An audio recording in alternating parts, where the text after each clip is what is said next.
Dito sa ato ang container garden, dagang salamat ti Soy Marvin ug Jo Marie sa pag-atiman ni ini. Naginom dayon og juice kay gipangkapoy si Jo Marie og si Tisoy, apil si Kalika, si Mamala og si Casey og Baby CK og Ma'am Kay Blagera. Natulog na dayon si Baby Sim Carlos. Sinigang nga shrimp atong paniud to pero wala na ko ka video. Kana is shrimp with margarine giluto dayon ni Tisoy Marvin para panihapon. Abtik dayon ta diri og hugas sa mga biberon. O di ba multitasking ang persona.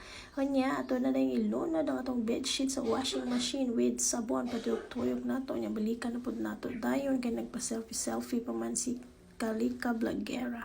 O di ba ni uban na pud siya sa likod sunod-sunod. O nya balikan na nato ato ang sterilize. O nya na maligya og halwan bali 100 pesos mga estudyante diri sa Salvacion.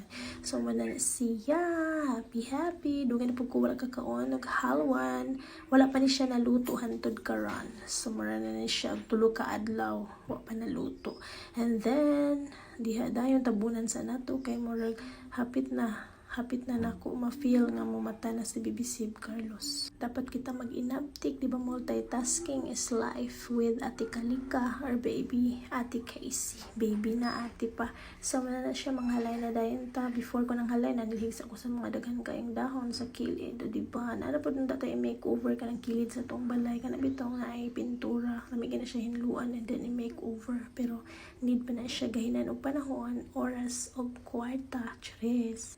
Naghan kay tag-istorya na ng labarata tanghalay nya sandig sa nato diha atong cellphone kay basig mahulog sa ato ang pangmalakas ang abuhan ni Tatay Bubay. O di ba naghalay-halay pod si Ate Kalika sa iyang shorts. Tago-tago ta karon sa CR diri ta mag voice over. Relate ba kayo? Diri kay murag na kuan ng saba diri dili kay kasulod.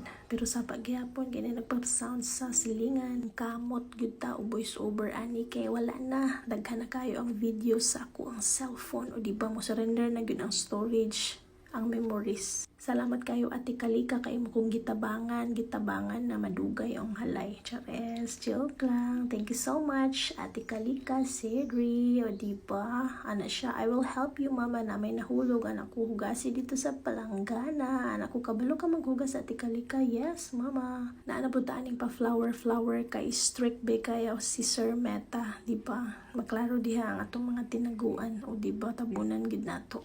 Tabunan na to ang mga chismis. Gusto na ko pulian og kisami ang balay sa kong bana pero wala pa priority, wala pa tay budget para ana. O diba unya kanay makeover lagi na nato diha sa kilid para guwapa tanaw na tong balay, diba? Pero sunod na kanang di bitaw na sila mudagan, no? Di bitaw na mudagan ang balay kung makeover siya o dili, o diba? Tamang paghihintay lang mga besh. Hindi lang talaga natin priority kahit afford natin na bumili. Charis. Salamat kay sa Ginoo nakasilip pag ko sa mga dahon sa kilid-kilid. O diba sidelinean gyud ni Ma'am Kay Blagera. O niya mga on kita panihapon katong shrimp with margarine ala Tisoy Marvin.